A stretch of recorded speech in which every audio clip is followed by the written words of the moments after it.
بسم اللہ الرحمن الرحیم ویورز، آپ دیکھ رہے ہیں نیوز ٹو یو۔ امید ہے آپ خیریت سے ہوں گے۔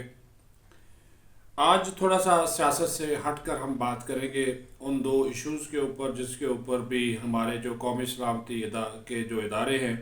ان کو جان بوجھ کر جو ہے وہ بعض عناصر اپنے مخصوص مفادات کے لیے یا سیاسی ذاتی مفادات کے لیے ٹارگٹ کرتے ہیں، ان کو نشانہ بناتے ہیں، جبکہ حقیقت جو ہے وہ کچھ اور ہوتی ہے۔ اور اس میں سب سے جو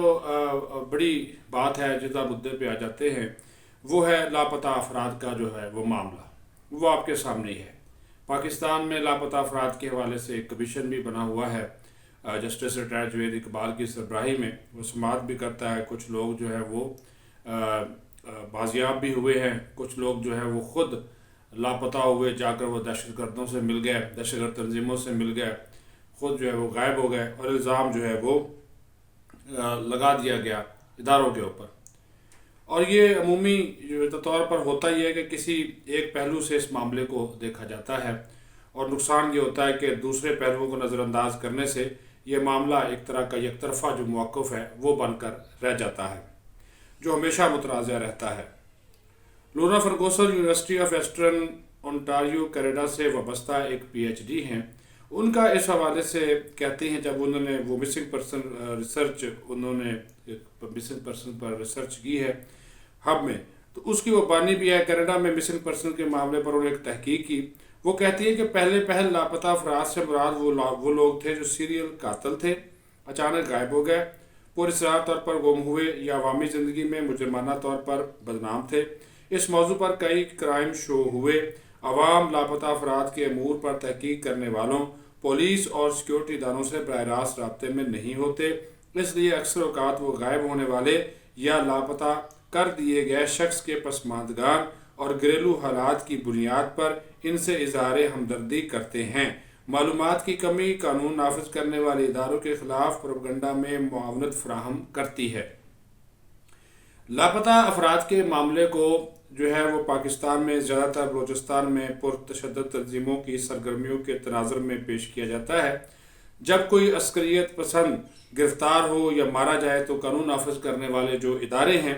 اس کا اعلان کرتے ہیں۔ کچھ عرصہ قبل جو ہے وہ کراچی میں خودکش جیکٹ کے ساتھ گرفتار ایک خاتون تھی، ماہل بلوچ، اور چند ہفتے قبل گرفتار گلزار امام عرف شامبے، اس کی جو مثالیں ہیں وہ موجود ہیں۔ بلوچستان میں لاپتہ افراد کا جو معاملہ ہے وہ مسلسل قانون نافذ کرنے والے اداروں پر عائد کر دی جاتی ہے، اور اس امر پر توجہ دی جاتی ہے کہ عسکریت پسند منحرف ہونے والے اپنے ساتھیوں کو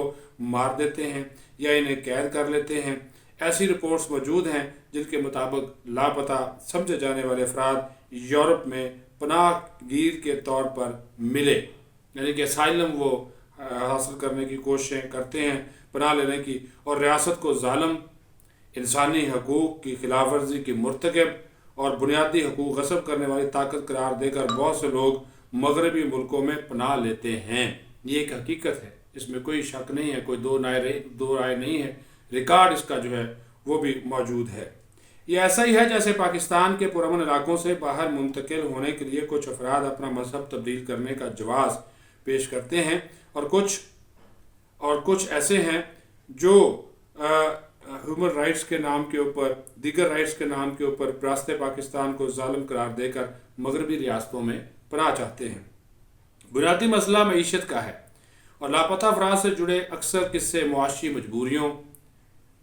دباؤ اور دشمن کے ہاتھوں استعمال ہونے کا واقعہ نکلتے ہیں۔ کچھ لوگ ہر حال میں اپنے ملک اور لوگوں کے ساتھ رہتے ہیں، کچھ جو ہے وہ کسی بھی جواز کے ساتھ اس ملک سے نکلنا چاہتے ہیں۔ بلوچستان میں ایک معاملہ یہ بھی سامنے آیا کہ عسکریت پسند اغوا، برائے تاوان جیسی وارداتوں میں ملوث ہو جاتے ہیں۔ ایسی سرگرمیوں کے دوران وہ سیکیورٹی اداروں کی یونیفارم استعمال کرتے ہیں تاکہ بدنامی ہو۔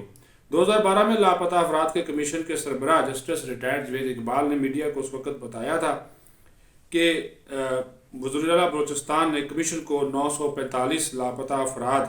کی فہرست بھیجی تھی، لیکن اس فہرست میں 45 افراد کے بھی کوائف مکمل نہیں تھے۔ کمیشن نے صوبائی حکومت کو فہرست درست کرنے کے لیے بھجوائی، لیکن وہ دوبارہ موصول ہی نہیں ہوئی۔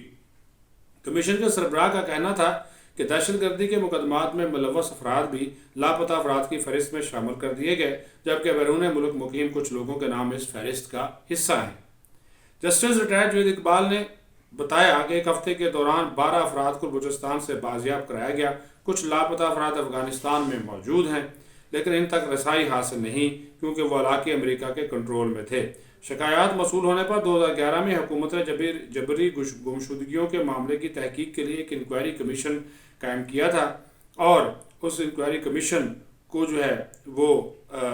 ذمہ داریاں بھی دی گئی تھی کہ اس حوالے سے وہ جو شکایات ہیں اس کی انکوائری کرے اور بازیابی کے حوالے سے بھی اپنا کردار ادا کرے۔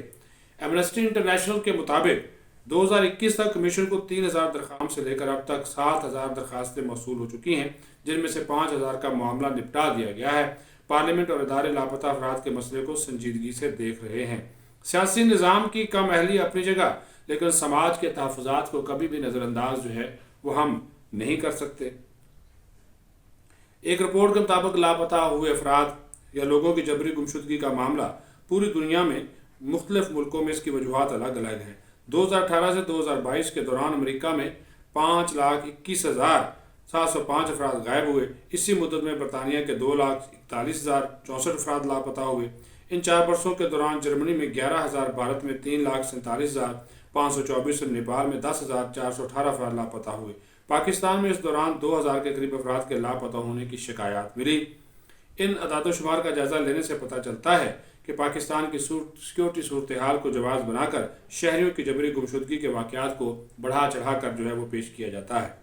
اور انسانی حقوق کچھ اہم شخصیات انسانی حقوق کے نام پر حقائق کا ادراک کیے بنا ریاست پاکستان کو مجرم بنا کر پیش کر دیتی ہیں۔ لاپتہ افراد یا جبری گمشدگیوں کے معاملے کو سادہ نہیں سمجھنا چاہیے۔ یہ نئی طرز کی جنگ میں بطور اشتعال استعمال ہونے والا موضوع ہے۔ بھارت کو مقبوضہ کشمیر کے محاذ پر عالمی تنقید کا سامنا ہے۔ وہ ہائبر جنگ میں پاکستان کو انسانی حقوق کی خلاف ورزی کا مرتکب قرار دینا چاہتا ہے۔ یہاں یہ امر بھی قابل غور ہوگا کہ بلوچستان میں جن افراد کے لاپتہ ہونے کی شکایات ملی ہیں، ان کی 99% تعداد کا تعلق BLA کے ساتھ نکلتا ہے۔ ریاست پاکستان کے ساتھ اس کھلواڑ کا اندازہ اس بات سے کیا جا سکتا ہے کہ پرل کانٹیننٹل ہوٹل گوادر پر حملہ کرنے والے تمام دہشت گرد وہ افراد نکلے جنہیں لاپتہ افراد قرار دیا گیا تھا۔ ان معروضات کی روشنی میں دیکھا جانا بھی بہت ضروری ہے کہ اگر حقائق کو ہم دیکھیں، درست انداز سے دیکھیں، اپنے انداز سے دیکھیں، تحقیق کریں،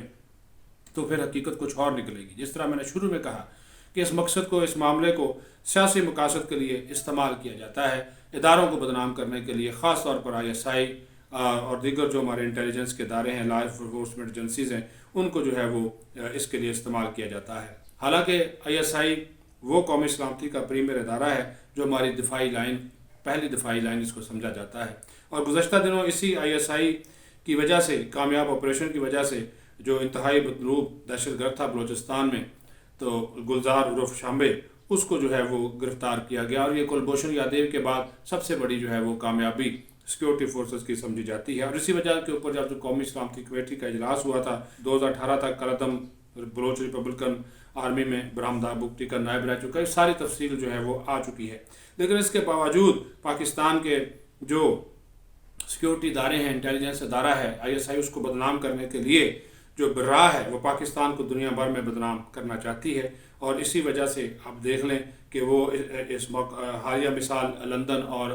واشنگٹن میں انہوں نے ایک یہ حرکت کی ہے کہ موریشیس کی ایک کمپنی کو انہوں نے ہائر کیا، اور 1000 جو ٹرک ہیں 1000 بل بورڈ بسیں اور ٹرک ہیں کرائے پر لے کر انہوں نے جناب ان کے اوپر پاکستان کے مخالف اداروں کے مخالف پاک فوج کے خلاف مہم چلا رہے ہیں، اور اس کا مقصد ہے کہ پاکستان کو ایک ناکام ریاست کے طور پر پیش کیا جائے، انسانی حقوق کی بدترین خلاف ورزیوں کا مرتکب ملک قرار دیا جائے۔ اور ایسی اطلاعات بھی ہیں کہ موریشیس کی جو مذکورہ کمپنی ہے آنے والے دنوں میں راہ کی مدد سے پاکستان کے خلاف دنیا بھر میں مظاہرے کروائے گی۔ پاکستان کا پرچم ڈلانے کے ساتھ ساتھ پاک فوج کو کمزور اور ایٹمی ہتھیاروں کو غیر محفوظ قرار دینے کا پروپیگنڈا بھی کیا جائے گا۔ اور پاکستان جس طرح میں نے بتایا کہ پہلی دفاعی لائن پاکستان کی خفیہ ایجنسی ISI ہے، جس نے بہت بڑے جو ہے وہ کامیاب کارنامے انجام دیے ہیں۔ جب ہم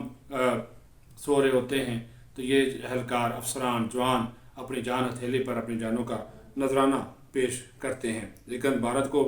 اور بھارتی خفیہ ایجنسی را کو، جس کا ISI کے ساتھ کوئی موازنہ تک نہیں کیا جا سکتا، اس نے ہمیشہ یہاں کے لوگوں کو استعمال کر کے بلوچستان کے اندر نہ صرف دہشت گردی کی ہے، تخریب کاری کی ہے، بلکہ وہ کہتے ہیں کہ ان کے کئی لوگ یہ سابق آرمی چیف، سابق راج چیف کہہ چکے ہیں کہ پاکستان کو اگر کمزور کرنا ہے کہ وہاں کے ان کے اپنے لوگوں کو استعمال کرے گا اور ان کے ذریعے جو ہے وہ دہشت گردی کو ہوا دینا چاہتے ہیں۔ اور اب جو ہے وہ مقصد یہی ہے کہ پاک فوج کی توجہ کشمیر سے ہٹائی جائے، بھارت سے ہٹائی جائے، اور بلوچستان کی علیحدگی پسند تحریکوں کو وہ زیادہ سے زیادہ جو ہے وہ پروموٹ کرنے کی بھی کوشش کرتے ہیں۔ اس وجہ جو گلزار اور شامبے پکڑا گیا، یہ انڈیا بھی جاتا رہا، اور یہ جو مختلف قسم کے نام تھے جو اس کو جو پکڑا گیا، تو افغانستان بھی یہ جاتا رہا ہے مختلف ناموں کے ساتھ، تو وہاں پہ اور پھر افغانستان کے سے ذریعے یہ بھارت بھی گیا، وہاں کے بھی کئی دورے کر چکا ہے، جس سے اس کے عزائم جو تھے وہ واضح طور پر نظر آتے تھے۔ تو ہمیں یہ بھارتی پروپیگنڈا، خاص طور پر را کا جو پروپیگنڈا ہے، اس میں نہیں آنا۔ اپنے اداروں کے اوپر، اپنے سیکیورٹی ایجنسیز کے اوپر آپ اعتماد کریں جو پاکستان کی سلامتی، پاکستان کی دفاع، پاکستان کی جغرافیائی حدود کے تحفظ کے لیے اپنا تن من جو ہے وہ ایک کیے ہوئے ہیں، اور ہمارے امن اور سکون کے لیے اپنی جانوں کی جو ہے وہ قربانی دے رہے ہیں۔ اللہ تعالیٰ پاکستان کو محفوظ رکھے، سلامت رکھے۔ افواج پاکستان زندہ باد، پاکستان زندہ باد۔